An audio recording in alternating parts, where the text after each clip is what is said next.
আমি আসলে 16 সালে আওয়ামী সন্ত্রাসীদের হাতে আমার দৃষ্টিশক্তি হারিয়েছিলাম।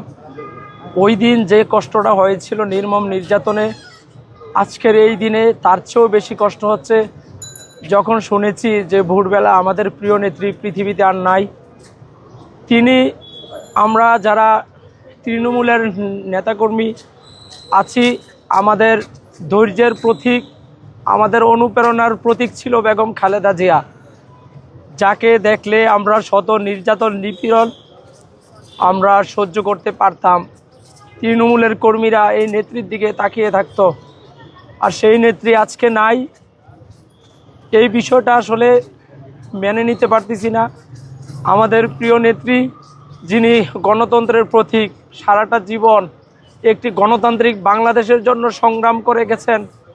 তিনি ভালোভাবে বিলাসবহুলভাবে বেঁচে থাকার সুযোগ থাকা সত্ত্বেও তিনি জেল বেছে নিয়েছিলেন নির্যাতন নিপীড়ন, স্বৈরাচারের নির্যাতন নিপীড়নে তিনি তার জীবনকে উৎসর্গ করেছিলেন শুধুমাত্র একটি গণতান্ত্রিক বাংলাদেশের জন্য। আমি আরও কয়েকদিন আগে এই এভার কেয়ারের সামনে এসেছিলাম, আল্লাহর কাছে বলেছিলাম, এ আল্লাহ, তুমি আমাদের নেত্রীকে দ্রুত সুস্থ করে আমাদের মাঝে ফিরিয়ে দাও। কিন্তু আজকে আমাদের নেত্রীকে আল্লাহ তার সিদ্ধান্ত মোতাবেক নিয়ে গেছেন।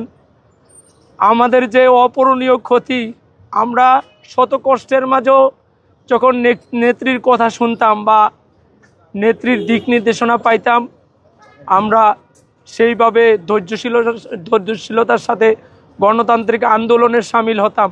কিন্তু আজকে সেই নেত্রী নাই। আমি অনুরোধ করব দেশবাসীকে, সবাই যেন আমাদের নেত্রীর জন্য দোয়া করেন।